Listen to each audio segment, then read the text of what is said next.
My name is Kira Whitman, and I'm 29 years old. It was a Thursday evening in late October when my mother said the words that cracked something open inside me that I had been quietly patching for years. We were all seated around the dining table, me, my younger brother Derek, my mom Patricia, my Aunt Carol, and two of my cousins who had driven in for the weekend. The smell of roasted chicken was still hanging in the air. Everything felt ordinary, normal, safe. And then my mother set down her wine glass, looked around the table with that particular smile she reserves for moments she considers triumphant, and said, "I just want everyone to know how proud I am of Derek. He built everything on his own. No handouts. No help from anyone. He did it completely by himself." The whole table erupted in applause. My aunt beamed. My cousins nodded. Derek leaned back in his chair with that easy grin I had seen 1,000 times, the one that said he already knew this was coming. I sat very still. I did not clap. I picked up my fork and moved a piece of potato around my plate, and I breathed slowly, because I knew that if I opened my mouth in that exact second, something irreversible would come out. My mother glanced at me. I could feel it without looking up. There was a pause, the kind that fills a room louder than any words, and then the conversation moved on and everyone laughed and Derek started telling a story about his newest business deal, and I sat there doing the math in my head. Not because I wanted to, but because the numbers had been living in my chest like stones for the past 3 years, and my mother had just handed me the moment I had been quietly dreading and quietly waiting for at the same time. Here is what nobody at that table knew, or maybe what they had all chosen to forget. Derek's self-made success had a very specific price tag. It was $6,500. That was the amount I had wired to him in 3 separate transfers over 14 months, while he was getting his business off the ground. The first transfer was $2,000 when he told me he was 3 weeks from losing his apartment, and that if he lost his apartment he would also lose the address he needed to register his business license. The second was $1,800 when his supplier threatened to drop him unless he cleared a backlog of unpaid invoices. The third was $2,700 when he called me on a Sunday night, voice tight and low the way it gets when he's genuinely scared rather than just performing stress, and told me that without one final push he was going to have to shut everything down. I sent the money each time without hesitation. I did not ask for a contract. I did not ask for interest.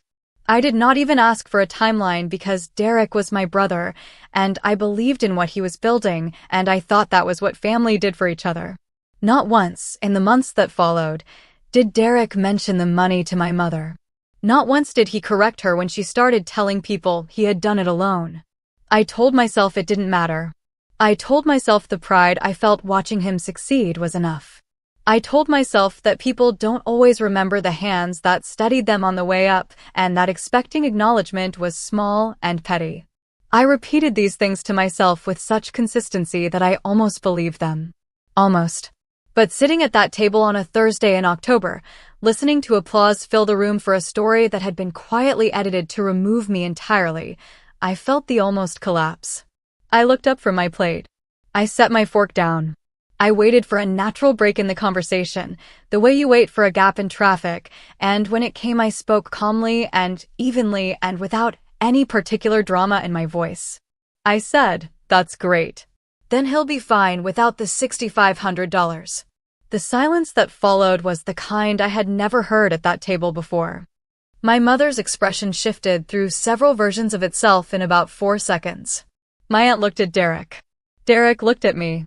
His jaw tightened almost imperceptibly, that micro-expression he's had since childhood when he's been caught and is already calculating his next move. My mother said, "What are you talking about?" And her voice had that careful quality that meant she was deciding how dangerous this moment was. I did not raise my voice. I did not produce receipts from my pocket or launch into a prepared speech. I simply told the truth plainly and completely. I said that I had sent Derek money 3 separate times while he was building his business. I gave the amounts. I gave approximate dates. I said I had done it gladly because he was my brother, and I wanted him to succeed, and I had never once asked to be thanked publicly or privately. But I was not willing to sit at a table and applaud a version of his story that required my existence to be erased. The room was completely silent. Derek did not deny it. That was the part that surprised me most. He just sat there looking at the table and said nothing, and his silence confirmed every number I had spoken out loud and stripped away the last remaining version of the story my mother had been telling. My mother looked at Derek for a long time. Then she looked at me, and in her eyes I saw something shift that I had not seen shift before, something I would spend the following weeks trying to name. The dinner ended quietly after that. Nobody finished their food. My aunt made a comment about needing to get home early, and my cousin started helping clear the plates with the kind of focused energy people use when they are desperate to avoid eye contact. Derek left without saying goodbye to me directly. He hugged my mother at the door, said something low near her ear that I could not hear, and then his car was backing out of the driveway and the evening was over. I helped wash the dishes standing next to my mother in complete silence. The water ran hot, and neither of us spoke, and when I finally drove home that night, I did not feel victorious the way I thought I might. I felt hollowed out in a way that was somehow worse than the anger I had been carrying for months. Because anger at least has heat in it. What I felt driving home on that dark road was something colder and much more final. Derek called me 2 days later. I let it ring. He called again that evening, and I let it ring again. On the third day, he sent a text that said he wanted to explain and that things were more complicated than I had made them sound at dinner, and could we please just talk? I read the message 3 times. I noticed he did not say he was sorry. I noticed he did not use the word wrong or mistake or even misunderstanding. He used the word complicated, which is the word people reach for when they want to reframe a situation without actually taking responsibility for it. I put my phone face down on the counter and went to make coffee and thought about what I actually wanted from this conversation if I had it. I could not find a satisfying answer. I did not call him back. What came next was not dramatic. It was administrative. That is the part nobody tells you about when you finally decide to stop absorbing the cost of someone else's story. It is not a single explosive moment. It is a series of quiet, practical decisions made one after another over several days. I had been co-signed on a storage unit Derek used for business inventory. I removed my name. I had an automatic transfer set up, a small monthly amount, $60, something I had started sending him 2 years earlier when he mentioned cash flow was tight, something that had simply never stopped. I canceled it. I had agreed 3 months earlier to let him list me as a reference for a commercial lease application he was working toward. I contacted the leasing office and withdrew my name from that as well. None of these things were revenge. I want to be precise about that because the distinction matters to me. I was not trying to hurt Derek. I was trying to stop being an invisible structural beam in a building that had publicly declared it needed no support. My mother called me on a Wednesday morning 10 days after the dinner. I answered because I had been waiting for this call and I did not want to delay it any further. She did not open with an apology. She opened with a question. She asked me why I had felt the need to embarrass Derek in front of the family. I listened to the full question without interrupting. Then I asked her one in return. I asked her whether she had spoken to Derek in the days after the dinner and whether he had confirmed or denied what I said. There was a pause. She said he had not denied it. I said I understood and that I was glad she knew the truth now. She said she wished I had come to her privately. I told her gently but very clearly that I had spent 3 years being private about it while a public narrative was being built that did not include me, and that I had not chosen the moment or the setting. The moment had simply arrived and I had decided not to let it pass again. She was quiet for a long time after that. What changed in the weeks that followed was subtle, but structural, the way foundational shifts always are. Derek reached out again, this time without the word complicated, this time with something that looked closer to an actual acknowledgement. He said he should have told people the truth about where he had gotten help. He said he had told himself it was simpler to let the story be what it was, and that he had not thought carefully enough about what that cost me. It was not a perfect apology. It did not return 3 years of silence or rewrite the dinner or unring the bell of every conversation where my mother had praised his self-sufficiency while I sat quietly knowing the fuller version.